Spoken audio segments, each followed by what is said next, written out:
Bonsoir, bienvenue dans Storia Austral pour une nouvelle semaine en compagnie d'Edmond Simeoni. Bonsoir. Bonjour. Alors nous poursuivons cet après à lire. Il y a en tout cas, nous avons vu votre instruction. On va faire l'avant-procès, ce procès qui aura lieu donc lors de l'année 76. On va remettre un petit peu dans le contexte avant d'évoquer évidemment ce procès plus dans le détail.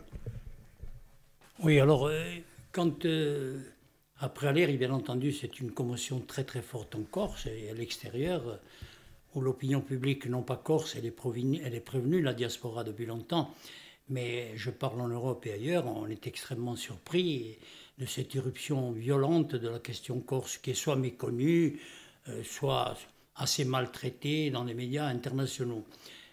Bien entendu, le choc est très très fort dans l'île, et surtout après la nuit de Bastia, il y a quand même une commotion qui va en s'amplifiant.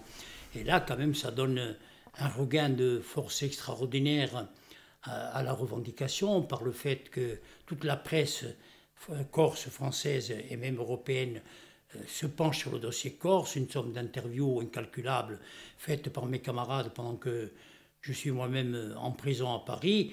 Il y a donc vraiment un climat de turbulence, un climat d'émotion, un climat d'incertitude, mais en même temps une volonté de mobilisation qui gagne collège, lycée et toutes les couches de la société. Donc là, on sent que la Corse ne peut pas rester dans cet état, et c'est précisément à ce moment-là, alors que j'effectue ma prison préventive, j'ai été arrêté le 22 août 1975, alors que je suis en prison, que se multiplient en Corse les manifestations, les comités de soutien et autres, et en particulier juste avant mon procès au mois de mai 1976, il y a une grande manifestation à Bastia qui réunit entre 15 et 20 000 personnes, où l'État change d'attitude à mon égard. Il a compris que le soutien populaire est fort et va aller en s'amplifiant, c'est-à-dire qu'il me traite enfin comme un détenu normal,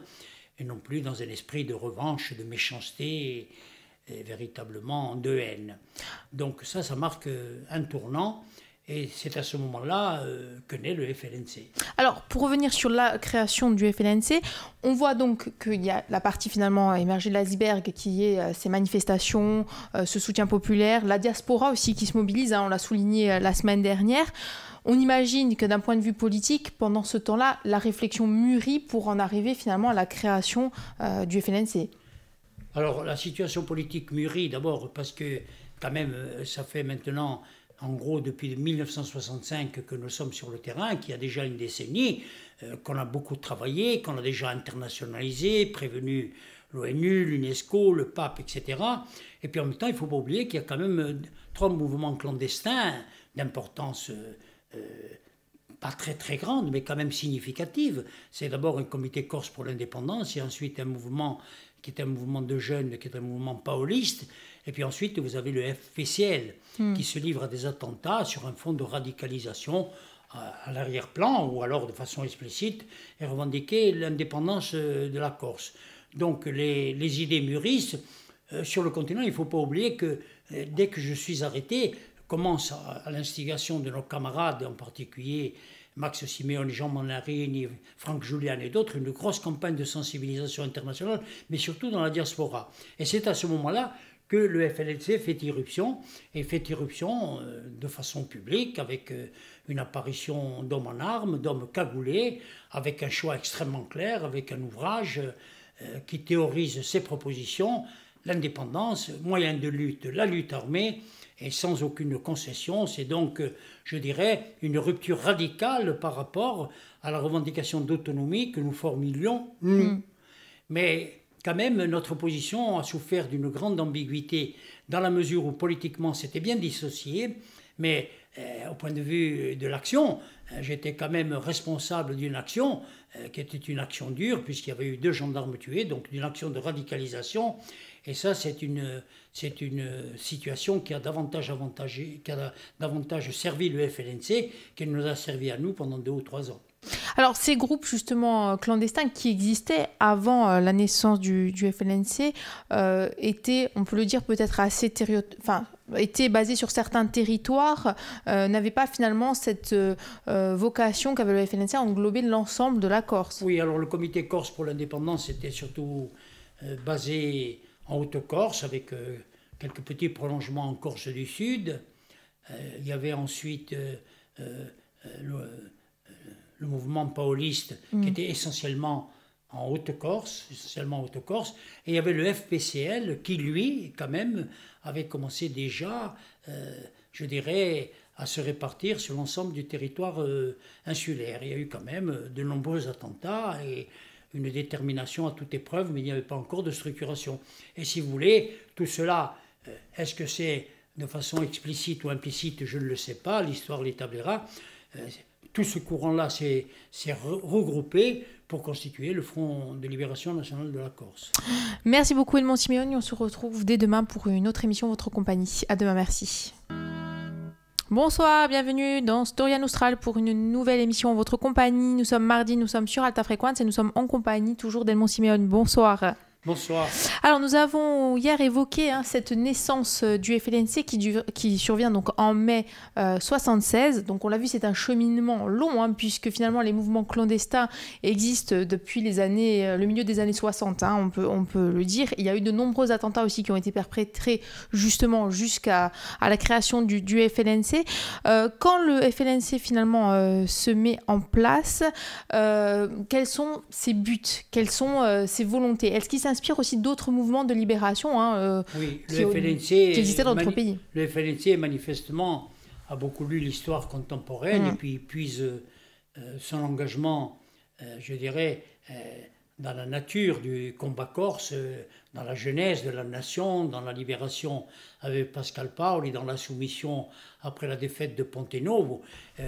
Manifestement, des mouvements comme le FLN algérien, voilà, c'est d'inspiration, bien sûr. Fanon, et d'autres ont servi à élaborer la doctrine du FNC, qui est une doctrine radicale, qui est une doctrine de rupture, et qu'il ne faut pas oublier aussi, qui fait le procès extrêmement sévère, non violent, mais sévère, politiquement argumenté, de la ligne réformiste que nous autres, autonomistes, nous incarnons. Ils disent que c'est une voie de garage, et que c'est une voie qui ne peut que détourner le peuple du véritable combat, qui est l'indépendance de la Corse. Donc le FLNC, il ne faut pas oublier qu'immédiatement commence à ponctuer son action dès sa naissance de vagues d'attentats quand même extrêmement impressionnants, extrêmement diversifiés sur l'ensemble de la Corse, avec le thème qui revient comme arrêt, sans arrêt, et puis progressivement commencent à apparaître les Français dehors sur tous les murs de Corse. Donc vous le voyez, il y a quand même une forte similitude avec le schéma algérien qui, à mon avis, est particulièrement prégnant dans la démarche du FLNC. Le FLNC continue son chemin vers l'émancipation. Très vite, je ne me souviens plus de la date exacte, il va commencer à rencontrer la répression, bien entendu, parce que la répression va s'organiser et à ce moment-là, c'est un élément supplémentaire de radicalisation, mais il y a là un nouvel enjeu avec l'ouverture dans la recherche de solutions pour la question corse, d'une option qui est une option radicale, qui est une option indépendantiste, et les deux courants réformistes que nous représentons, nous, et radical que représente le FNC, ne cesseront pas d'être en compétition pour une raison simple, c'est que tous les mouvements révolutionnaires considèrent toujours que les mouvements réformistes sont des voies de garage et sont surtout une façon de donner du temps aux colonisateurs pour asseoir sa politique. Est-ce que quelque part, finalement, la naissance du FLNC, ce n'est pas un petit peu le constat de l'échec d'Aléria, puisque Aléria, à un moment donné, provoque une impasse avec le gouvernement, donc on est dans ce constat d'échec. Bien sûr, mais c'est une difficulté supplémentaire pour nous, c'est que nous avons dit que par la mobilisation, par la lutte de masse, etc., à l'exclusion malheureusement des urnes qui sont polluées par une fraude démentielle et où il est exclu de remporter le moindre succès, nous allions choisir la voie d'un combat qui ne serait pas la voie de la violence. Or, nous l'avons affirmé en utilisant, dans des circonstances particulières, c'est vrai, Aléria en légitime défense, mais en même temps, nos thèmes à nous-mêmes se sont radicalisés pour arriver à Aléria. Mais Aléria a montré les limites du combat à visage découvert, puisque quand on a voulu le faire, il a été réprimé par la force, et la force n'a pas pu aller au bout, je dirais, de son engagement, parce qu'il y a eu le déroulement que vous connaissez avec vos auditeurs, et que l'État n'a pas pu aller plus loin. Mais l'idée déjà a été jetée, la radicalisation était en marche, et ça nous posait de très grands problèmes, à telle enseigne que nombre de nos cadres qui avaient été formés dans la lutte autonomiste, en particulier à l'université, à Nice, et dans la lutte ou autre, nombre de nos cadres avaient rejoint le FLNC, à mon avis, avant qu'il ne se constitue. Ils s'étaient déjà radicalisés et la suite a montré, parce que leurs visages sont apparus des années après dans le domaine public, que c'était tous des militants qui avaient été formés dans le cadre du combat autonomiste. Donc nous entretenions de bons rapports personnels avec les gens, mais sur le plan politique, les options étaient très claires. Alors, quelle est la réaction à la naissance du FLNC, finalement, du gouvernement? Le gouvernement, bien entendu, il ne fait pas tellement de distinguo, parce que radicaliser le FLN, ce serait presque obligé de reconnaître que l'option de l'autonomie interne est une option peut-être défendable, en tous les cas, qui peut être acceptée, qui peut être discutée, tandis que le FLN, c'est le rejet absolu. En fait, le gouvernement, il s'est toujours complu dans une politique sans nuance. Toute identification de la Corse, a fortiori dans la Constitution, pour reconnaître l'identité de son peuple et sa spécificité collective, est une constante. Le refus de l'État est une constante de l'histoire contemporaine de France-Corse. Ils n'en veulent absolument pas. Finalement, on peut dire qu'au niveau gouvernemental, la limite entre l'autonomisme et l'indépendantisme, et donc la radicalisation qui survient, est complètement niée justement de la création elle est niée du FLNC. Elle n'existe pas. Et au point de vue tactique, il suffit de voir, c'est qu'ils ne font jamais de distinguo. Ils parlent des nationalistes, et le principal argument, c'est oui, même ceux qui sont modérés, en fait, ne le disent pas, mais ils sont séparatistes. C'est donc l'unité nationale française, bien entendu.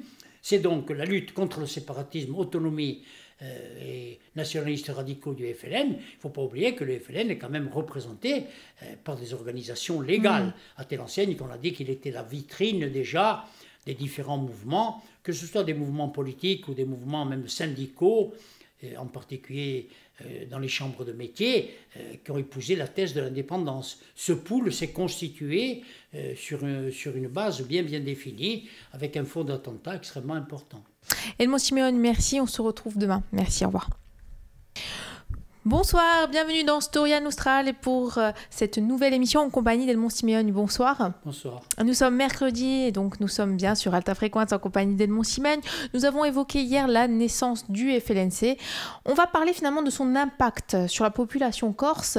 On a vu finalement qu'à Aléria, c'était un point de rassemblement, comme l'a été aussi l'affaire des Bouts Rouges. Est-ce que la naissance du FLNC va faire apparaître dans la société corse des fractures, en tout cas des points de fracture? C'est-à-dire que dans la société corse, il y a deux options. Il y a l'option autonomiste que nous représentons avec l'UPC, qui est d'ailleurs créé en 1977 et qui fait suite à l'ARC dissoute après les événements d'Aléria. Donc l'option autonomiste, qui est une solution qui se situe dans le cadre de la République française et de l'Europe, bien entendu. Et puis il y a l'option du FLNC.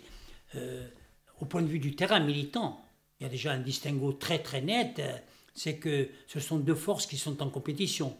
Leur force attire davantage les jeunes, épris de radicalisation, épris de vérité politique tranchée, tandis que les gens plus âgés, plus mûrs, optent souvent pour l'attentisme, des fois pour la condamnation de la démarche réformiste, mais très souvent adhèrent chez nous. Il y a donc là, je dirais, un tableau générationnel. Avec deux facettes, mais l'opinion, elle est quand même très choquée et surprise par cette naissance, par sa formalisation. Elle se préoccupe de l'avenir, elle se demande comment ça va évoluer entre les mouvements nationalistes, et on peut dire que la multiplication des attentats encourage quand même les partisans inconditionnels de la France commencer à se manifester par des communiqués à travers les élus du système politique traditionnel qui condamne et l'indépendantisme et la violence.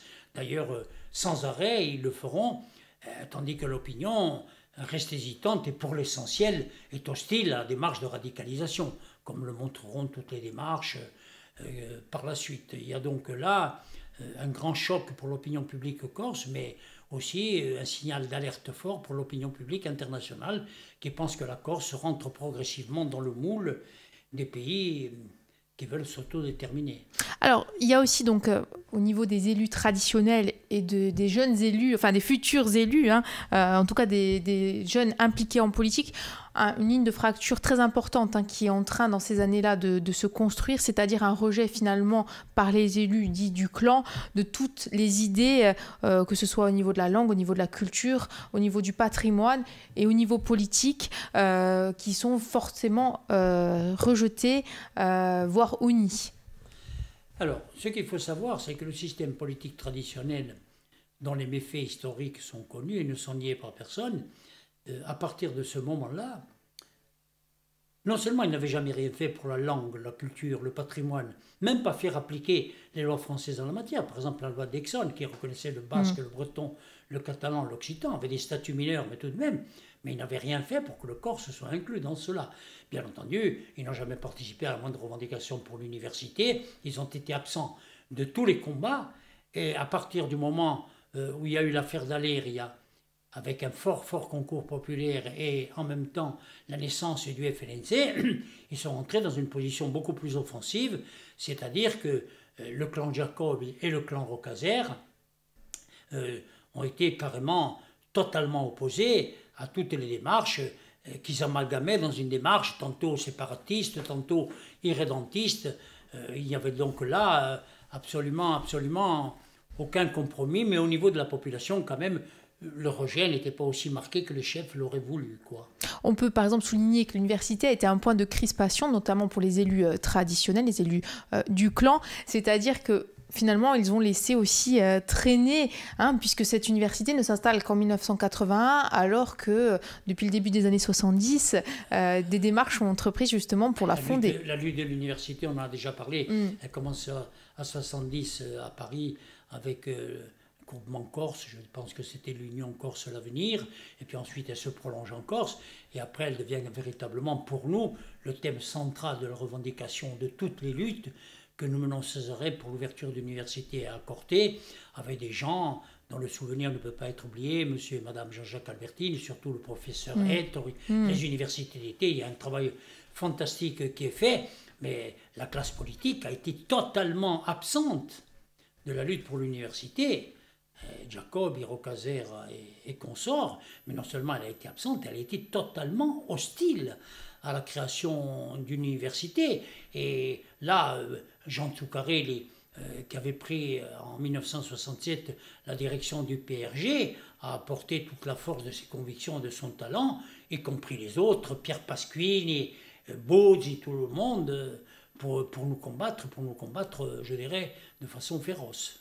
On peut le citer en exemple aussi, cette crispation au départ à la création de l'université entre Ajaccio et Bastia, qui allait emporter finalement la création de l'université. Pour notre part, nous n'avions jamais choisi entre Bastia et Ajaccio, parce que nous pensions que cela était de nature à aviver les campanilismes, et puis à un moment donné, il a fallu choisir, et Corté s'est imposé comme le lieu géographique, comme le lieu de l'histoire, du rendez-vous avec l'histoire, du renouvellement de l'histoire, après la défaite de Pontenou et des armées paolistes, et puis en même temps, c'était aussi un symbole à équidistance, je dirais, de toutes les régions les plus excentrées, Balagne, Cap-Corse et Extrême Sud. Donc, si vous voulez, c'était un point cardinal, et Corté a cristallisé à partir de ce moment-là la revendication, le lieu historique de la revendication universitaire. Merci beaucoup Edmond Simeoni, on se retrouve dès demain pour une nouvelle émission Votre Compagnie. À demain, merci. Bonsoir, bienvenue dans Storia Nostra et pour une nouvelle émission en compagnie d'Edmond Simeoni. Bonsoir. Bonsoir. Alors, je rappelle évidemment que l'ensemble des émissions que nous avons réalisées depuis le début, puisque vous êtes présents avec nous depuis près d'un mois, même plus d'un mois, je pense, sont disponibles sur le www.alta-frequenza.com en vidéo et en podcast pour les personnes qui souhaiteraient redécouvrir cette histoire de la Corse des années 60, cette histoire d'Alir, mais aussi cette histoire finalement de cette Corse d'après Alir. Et on va reprendre le fil de votre histoire personnelle aujourd'hui avec le procès, donc le procès qui démarre, on l'a vu, en mai 76. Alors le procès, dès que le drame d'Alir est survenu et que l'ARC a été dissous, nos amis ont constitué, je crois, l'APC, qui était une forme intermédiaire de mouvement, mais extrêmement actif, qui, après concertation entre nous, parce que les parois de la prison étaient poreuses et tous les militants et les cadres qui étaient à l'extérieur, on a choisi une stratégie qui était une stratégie d'information, de mobilisation sur le terrain, surtout de sensibilisation de la diaspora, où les responsables de chez nous ont été devant des foules de plus en plus grandes, sensibiliser les Corses à Marseille, à Vallier, à la Mutualité, etc. Et aussi en Corse. Et moi-même en prison, j'étais très très actif parce que je ne me privais pas pour donner des interviews qui étaient des interviews importantes dès le lendemain de la garde à vue, par exemple, dans des journaux hebdomadaires et dans des journaux locaux, aux grandes dames de l'État qui protestaient, mais évidemment, ils n'étaient pas capables d'empêcher cela. Et puis nous avons sorti ce livre aussi, Le piège d'Alir. Il y a donc eu immédiatement une très très forte mobilisation. Et pour ma part, j'ai été chargé, avec toute une équipe d'une dizaine de personnes, de préparer le procès. Le procès, il s'agissait non pas de faire le procès du vin, comme on l'a dit, de la vinasse, ou comme a dit le FLNC, c'était un procès sectoriel. Tout démontre le contraire, pour une raison simple, c'est que l'agencement du procès, sa durée, sur presque 2 mois, l'internationalisation qu'il a suscité, les thèmes que nous avions abordés, les témoignages que nous avions organisés, démontraient à l'évidence qu'il s'agissait d'un problème de décolonisation. Et je n'en veux pour preuve que le fait d'avoir sollicité toutes les forces vives qui ont répondu présent, qu'il s'agit des agriculteurs, des commerçants, des industriels. Ne pas oublier que nous avions quand même réalisé déjà 2 ou 3 sessions d'états généraux de la Corse où l'autonomie de gestion avait été cooptée et choisie par les gens qui étaient là. Donc tous ces gens-là ont répondu présent pour venir témoigner et chacun a été chargé dans son domaine, hôtellerie par exemple, les autres l'agriculture, les autres l'intérieur, de faire la démonstration de la politique néfaste de la France en Corse. Donc on voit bien que l'affaire du vin était le point d'orgue, certains diront le prétexte, je dirais peut-être plus le prétexte que le point d'orgue, à ce que ça débouche sur une confrontation que nous ne pouvions plus différer, puisqu'on ne pouvait pas s'exprimer dans les urnes, puisqu'on ne pouvait pas s'exprimer dans la rue où on était réprimé, et qu'il avait fallu choisir ce moyen qui s'est avéré extrême et relativement radical. Alors, comment justement prépare-t-on, on l'a vu, en mobilisant à l'extrême cette confrontation avec l'État, puisqu'il s'agit d'une confrontation à ce moment-là avec l'État. Comment finalement vous avez décidé d'agencer votre défense ? Alors, on a décidé, dès le lendemain du drame, dès qu'on a eu les contacts, on a dit, bon, il y a l'extérieur, et la diaspora, il y a l'internationalisation, il y a le procès. C'est Edmond qui est au centre, puisqu'il est le principal accusé, avec des gens de l'ARC, qui s'organisera. Donc à l'extérieur, ils sont occupés massivement de la mobilisation en Corse, et puis en même temps, on a poursuivi très intensivement, je dirais, le fait d'étoffer nos rangs, même dans la structure intermédiaire, qui avait été constituée avec Marcel Bartoli, qui était secrétaire général, mais on savait que c'était un truc d'attente, en 1976, au lendemain de la dissolution de l'ARC. Et c'est la stratégie qui a été choisie. Mais sur le terrain, en Corse, nous étions particulièrement actifs, et dans la diaspora aussi. Donc le choix a été extrêmement clair, c'était avancer vers l'autonomie, se servir de l'affaire d'Alir pour démontrer l'intransigeance de l'État, en même temps dire toujours clairement que la voie choisie par le FLNC, tantôt au niveau des objectifs que des moyens, n'était pas la nôtre, et en fait avancer. Et c'est comme ça que progressivement, nous sommes arrivés au procès au mois de mai 1976.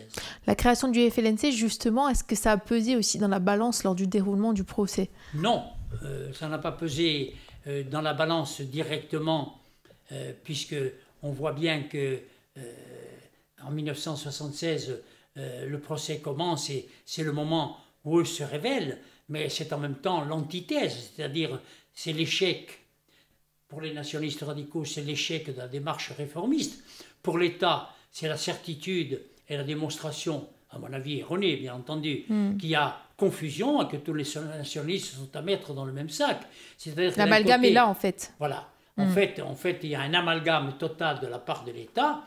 Il y a une mise en accusation de la part du FLNC qui affirme son indépendantisme et la violence armée, mais en même temps rejette la démarche réformiste que nous incarnons. Et donc l'opinion publique qui est confrontée à un choix extrêmement important. Mais le procès, par contre, il influe certainement indirectement, parce qu'il baigne tous les actes, parce que les attentats sont là, notamment pendant le procès, et que les commentaires, et que les journaux, et les relations, il est impossible de chiffrer quantitativement ce qui s'est passé, mais à mon avis, ça a eu une grande influence, et au niveau de l'État, je pense que ça l'a déterminé à choisir encore plus la voie d'un nationalisme ou réformateur ou radical. Edmond Siméon, merci. On se retrouve demain pour notre dernière émission de la semaine. À demain, merci. À demain. Bonsoir, bienvenue dans Storia Nostra pour cette dernière émission de la semaine en compagnie d'Edmond Siméon. Bonsoir. Bonsoir. Vous pouvez retrouver l'ensemble des émissions de la semaine sur le www.alta-frequenza.com en vidéo et en podcast. Nous continuons à évoquer ce procès qui démarre en mai 76. Finalement, quand démarre ce procès, on l'a vu, il y a cet amalgame qui s'effectue entre finalement le FLNC, sa naissance, et l'ensemble des nationalistes corses, qu'ils soient autonomistes ou indépendantistes, il y a finalement un procès qui s'ouvre sous un fond de tension, très clairement.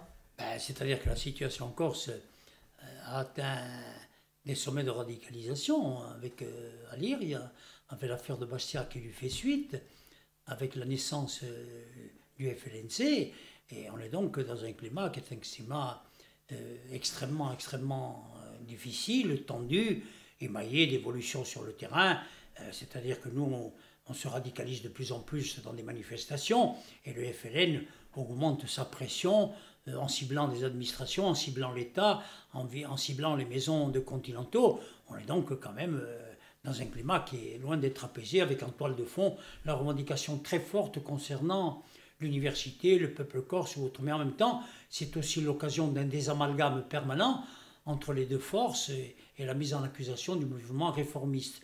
Le mouvement réformiste n'a jamais mis en accusation fermement et de façon argumentée le mouvement indépendantiste. Le constat oblige à le dire, mais l'option ne nous semblait pas bonne. Et nous l'avons dit clairement, tant au niveau du choix des buts que des moyens. Mais par contre, le procès qui a été très sérieusement préparé, on a constitué un pool d'une dizaine d'avocats qui viennent me voir sans arrêt en prison. Nous obtenons une très grande salle pour organiser la défense des mois et des mois avant. Donc là, se font les synthèses de l'évolution entre l'extérieur et l'intérieur, ce qu'on veut démontrer, la mise au point des interventions, la connaissance de toute la procédure où, je l'ai déjà dit, véritablement, les représentants de l'État se sont égarés dans des mensonges insensés.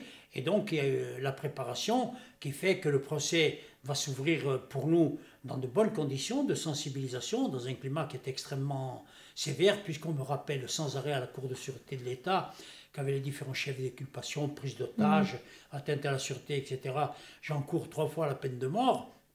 Et le procès arrive véritablement, c'est une très grande inconnue, avec un État qui est figé, et nous qui sommes de plus en plus à l'offensive. Et j'ai quand même, avec mes camarades, obtenu une salle moins importante que ce qu'on voulait. Il n'y rentrera que 300 ou 400 personnes, ce sera constamment comble, mais à l'époque, il n'y a pas de caméra. Par contre, il y a l'affilié, le dessinateur, qui a mis sur papier tout ce qui s'est passé, les témoignages, notre présence dans le box avec mes différents camarades, nous étions 8, je crois, et le procès s'ouvre par la lecture d'un acte d'accusation très important, par une déclaration que je fais moi-même au nom du mouvement, qui a été concoctée, qui est une affirmation de l'identité nationale du peuple corse, etc. Et là commence le procès, qui est un procès très long, dont l'intensité ne faiblira jamais. Et il ne faut pas l'oublier que nous avons préparé avec beaucoup de minutie. Comme je l'avais déjà dit, à aucun moment nous n'avons contré les mensonges des forces de l'ordre, des hauts fonctionnaires pendant l'instruction. Nous les avons laissés enfoncer dans leurs mensonges. Et après, quand ils sont venus témoigner, ils avaient une centaine de témoins. Nous les avons systématiquement démolis avec la défense par des contre-interrogatoires, par des contre-preuves, par des faits avérés, à telle enseigne que, je l'ai déjà dit, le Figaro disait « il est temps que ce procès se termine », tellement on risque d'être persuadé que les coups de feu meurtriers ne sont pas venus de la cave, mais sont venus de l'autre côté, c'est-à-dire du côté des forces de l'ordre. Donc l'opinion publique est très très favorable en Corse, elle se mobilise de plus en plus, les comités de soutien, nous trouvons beaucoup d'aide financière, d'aide politique, d'aide culturelle. Le combat que nous menons avance beaucoup, mais le FLN aussi avance beaucoup, parce que lui, il est partisan de l'option d'indépendance, donc la radicalisation charrie, et on a raison de dire qu'il y a un amalgame de facto qui se produit. C'est le nationalisme, mais enfin, la restitution de la vérité montre qu'il y a une révolution contemporaine qui est pacifique, la nôtre, et puis après qui dégénère, et puis après qu'il y a la radicalisation du FLNC. Finalement, ce procès met en lumière les contradictions de l'État et aussi son échec. En tout cas, on l'a vu, hein, on voit cette série de mensonges, ces accusations aussi. C'est-à-dire que l'État change d'attitude au moment de la grosse manifestation de Bastia, que nous avions située d'ailleurs au mois de mai, avec le bâtonnier Philippe qui la conduisait depuis l'hôtel de ville, une manifestation extrêmement imposante. À partir de ce jour-là, l'attitude de l'État, tous mes camarades comparaissaient libres, a changé totalement vis-à-vis de nous, totalement, c'est-à-dire qu'il y avait un certain respect, une certaine déférence. Et puis après, nous avons compris à la façon de mener le procès qu'on avait abandonné les réquisitions maximales qui étaient envisagées, qui étaient susurrées. La peine de mort, bien entendu, il n'en était pas question, mais enfin, en même temps, la perpétuité, tout cela. Et puis à la fin, quand les réquisitions sont venues, on a vu que par rapport à la gravité des faits, intrinsèquement, par rapport à la connotation qu'avait donné l'État, par rapport à l'effondrement de son système de défense, c'était somme toute un réquisitoire modéré, et la sanction aussi, objectivement, a été modérée, compte tenu des différents chefs d'inculpation. Je n'ai pas dit qu'elle était légale, qu'elle était licite, je dis qu'elle était modérée, parce que prendre 5 ans, dont 2 avec sursis, c'est quand même... Par rapport au chef d'accusation, voilà, c'est assez... Par rapport au chef d'inculpation, par rapport au fait, la mort de 2 gendarmes pendant les activités, nous, un blessé grave, et puis surtout le climat pré-insurrectionnel que ça avait induit en Corse. Il y a donc là quand même un contexte qui fait qu'au lendemain de l'air, et c'est dans ce prolongement, d'ailleurs tout de suite, que naît, parce que nous l'avions programmé, l'Union du peuple corse avec près de 10 000 personnes à Fouriani, qui reprend les thèmes de l'autonomie interne, les mêmes conceptions de lutte, mais qui se sert des acquis tirés du procès, à la fois pour s'enraciner, pour affirmer notre ligne et marquer la différence avec le FLNC. Helmut Simeoni, merci. On se donne rendez-vous la semaine prochaine. Au revoir. Au revoir.